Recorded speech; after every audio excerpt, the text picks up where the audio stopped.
Hi guys, it's Vince here once again, and in this case we're going to be, of course, providing my final review for Shadow Tactics Blades of the Shogun.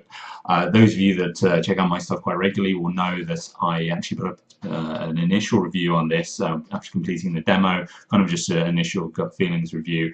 I've now done over 75 hours on this game, and I'm happy to say I've had a really great time. I believe, as promised in my initial demo, I did put my money where my mouth was and put out pretty much full price for the game, and I'm happy to say that it was a good move.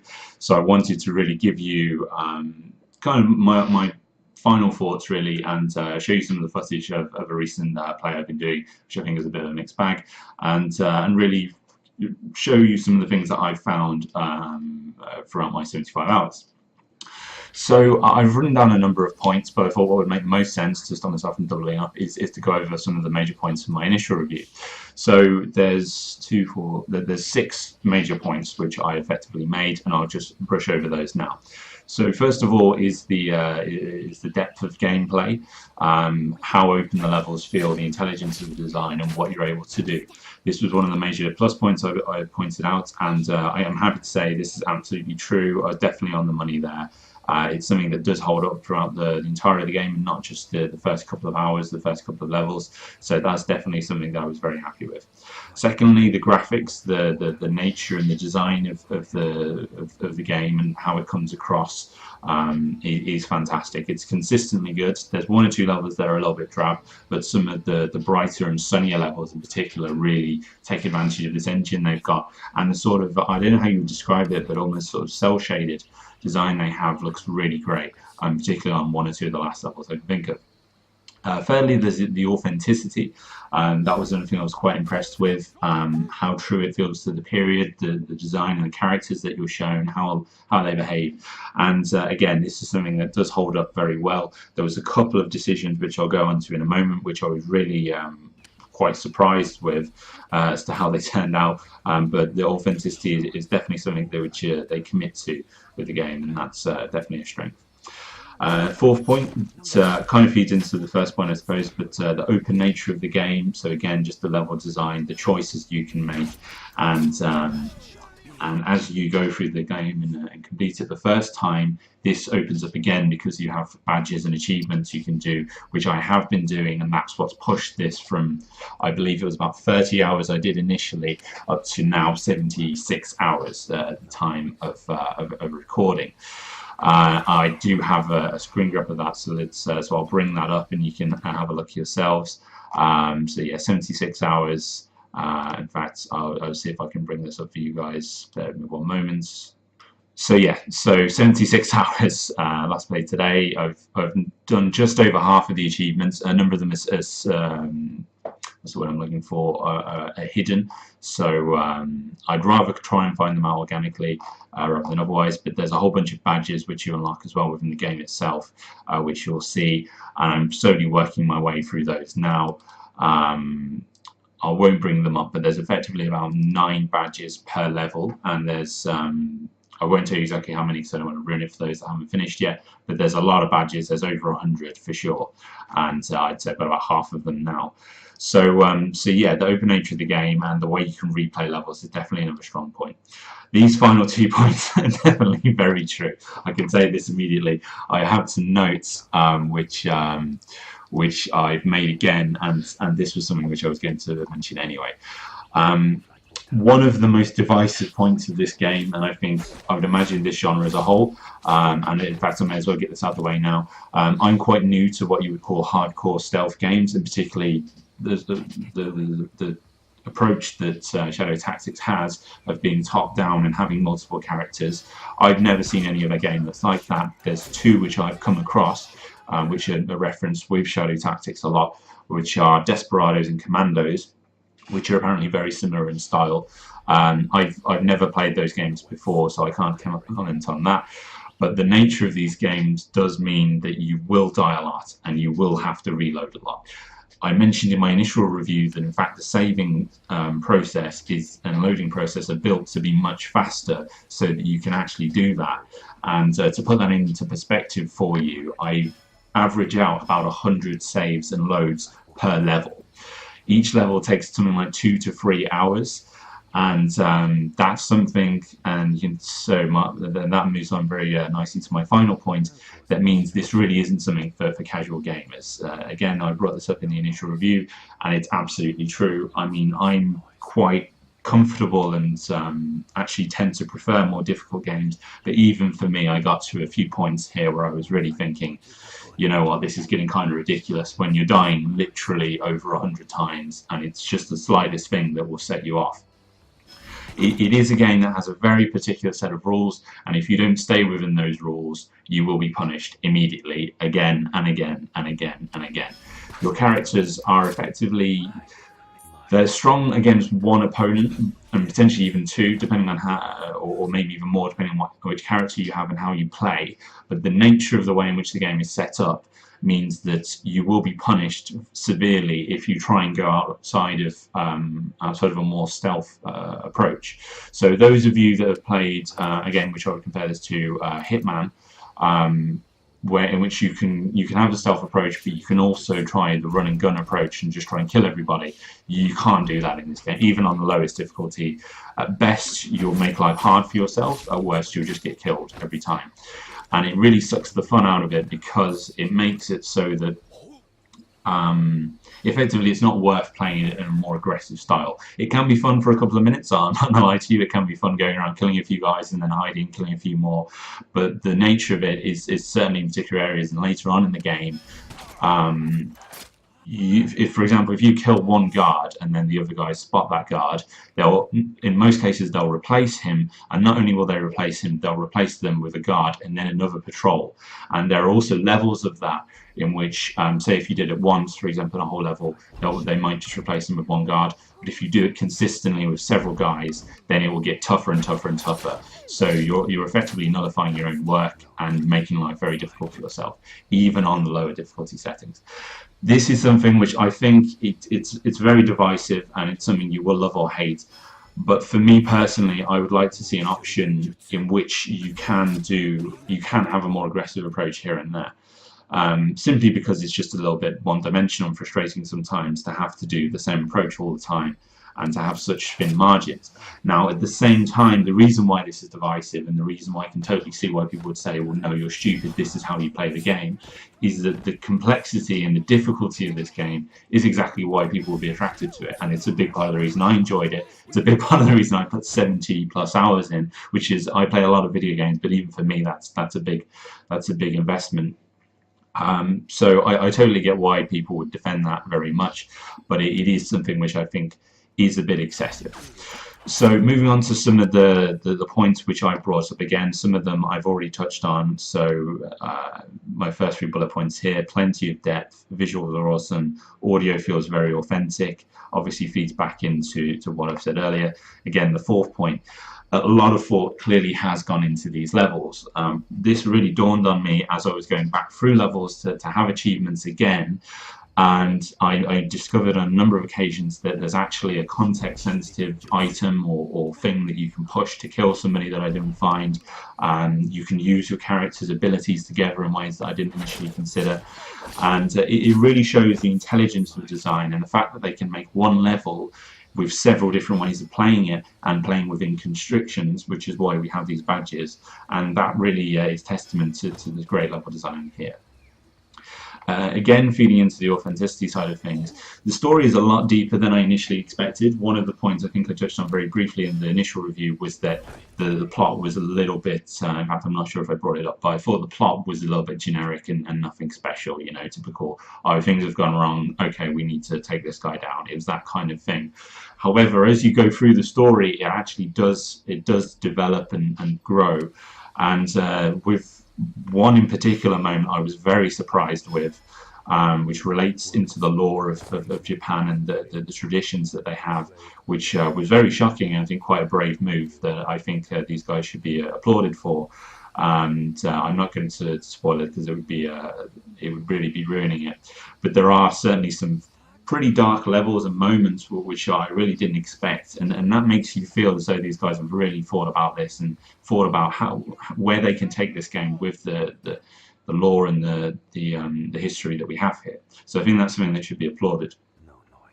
Again, the badges really work to add this extra layer of replayability, and it makes you want to come back through these levels.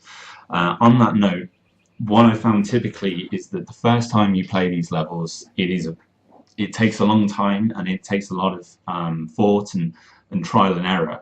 However, once you understand how the level works and who you need to kill and where you need to go and not go, that makes life a lot easier, because then you feel as though you understand things, and you're not waiting to be killed, or you're not sitting on the edge of your seat with every single decision.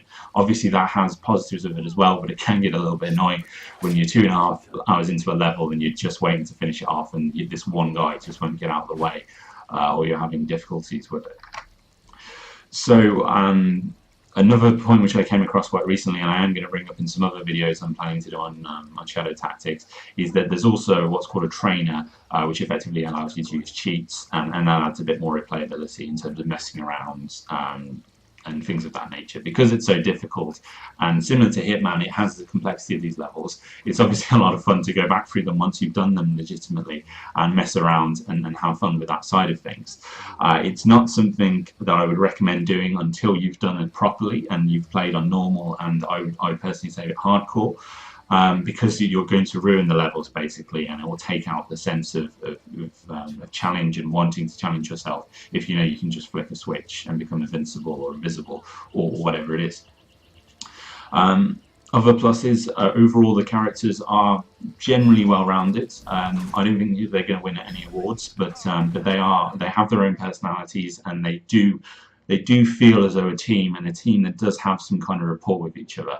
Having said that, Yuki does get on my nerves quite a lot sometimes. She's very squeaky, and her role is that she's kind of the child of the group, but it is quite annoying sometimes, and she's quite self-deprecating, and sometimes you just kind of want her to shut up, to be honest. I'm just going to be honest, maybe I'm on my own there, but I found her to be quite irritating. Moving on further on the difficulty side of things, it can feel overly complex at times. As I mentioned earlier, when you're loading up the game over 100 times and saving over 100 times and doing up to 3 hours on a level, it can feel excessive, because you can find yourself spending up to 15 to 20 minutes just trying to kill one guard and using several characters and doing several things, and it can just feel a little bit tedious at times. At the same time, obviously, that makes it more rewarding once you do get them, and there are certainly particular guards which I've come across, and I just cannot wait to kill them because they are so annoying. But it can feel a little bit over the top sometimes, and the nature of the levels is that they're intricately connected and designed together, so that if you want to kill this one guy over here so that you can get to this area over there, you need to kill the guy that's watching him, you know, because they're all connected. So you have to, it's almost like a spider's web, and you have to pull one part before you can start pulling the whole thing apart, and that can lead to frustration at times.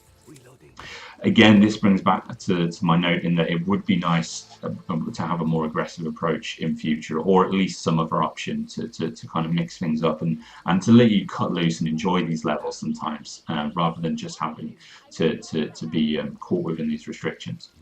A couple of minor points which I would also point out is that it seems unnecessary at times that the hotkeys are assigned in such a way that you can't kill a guard without actually using the hotkey on your computer, on your keyboard. I don't understand why you can't just right-click them or whatever.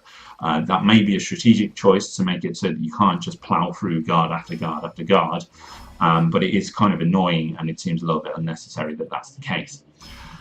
Moving on to my final and probably biggest criticism and flaw of this game, and this is something I have seen brought up in other reviews.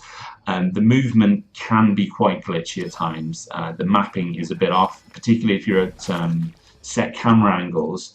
So, for example, if I'm looking, I'm on top of a building here, and my character is here, I can't, in most cases, jump down to the ground that's here in front of that building directly.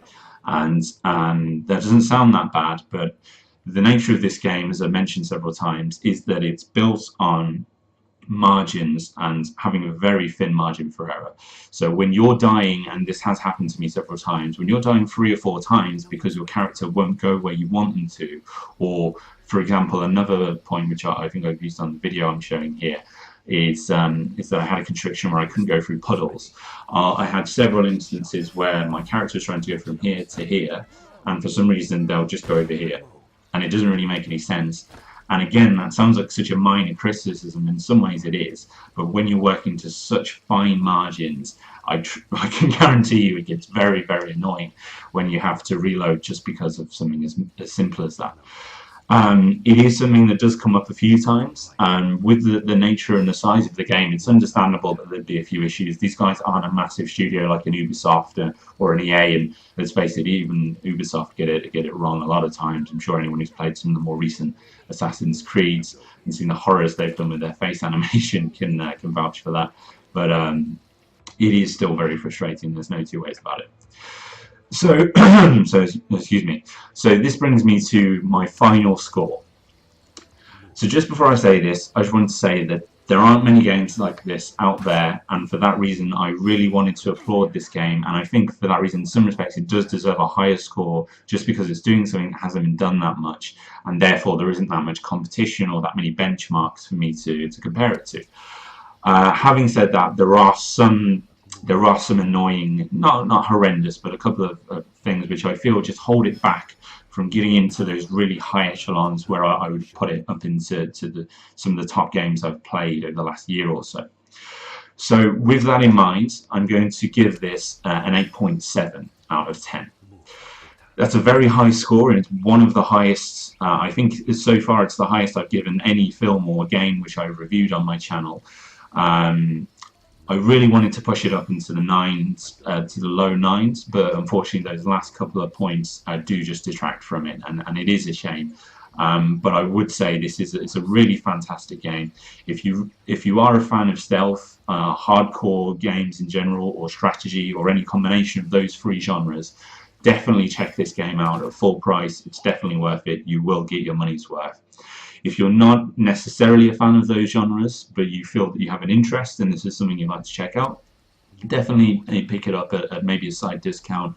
I paid I think it was slightly discounted at the time when I bought it, but I paid £32, and I feel it's been worth every penny of that. I'd quite happily pay for it again, knowing the value I've had and will have out of this.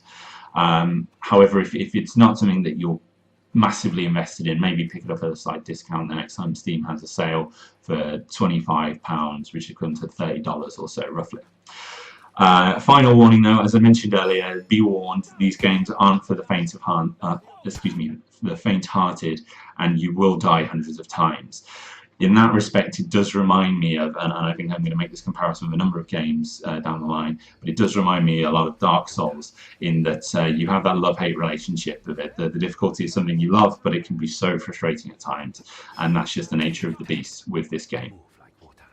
So that wraps up my review, guys. I hope that's useful for you. Definitely check this out. At least check out the demo. You have no reason not to. Certainly if you have a half-decent rig. My computer is fairly strong, certainly the graphics card.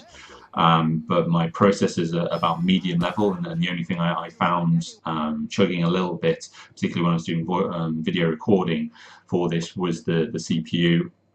I have a mid to upper mid-level AMD CPU. If you want to know my stats, then I'll quite happily share them with you, but I'm not going to share them for the moment, just because it'd be a bit, it'd be a little bit excessive. So there it is. I hope you enjoyed it, guys. Don't forget to drop any comments or to like and subscribe if you want to see more of the stuff I'm doing on Shadow Tactics or other similar games. Do you agree with my review? Do you think it's a bit harsh, a bit overly positive? And what did you think of the game? Don't forget to let me know in the comments, and I hope you're having a great 2017, and we'll see you again next time. Cheers.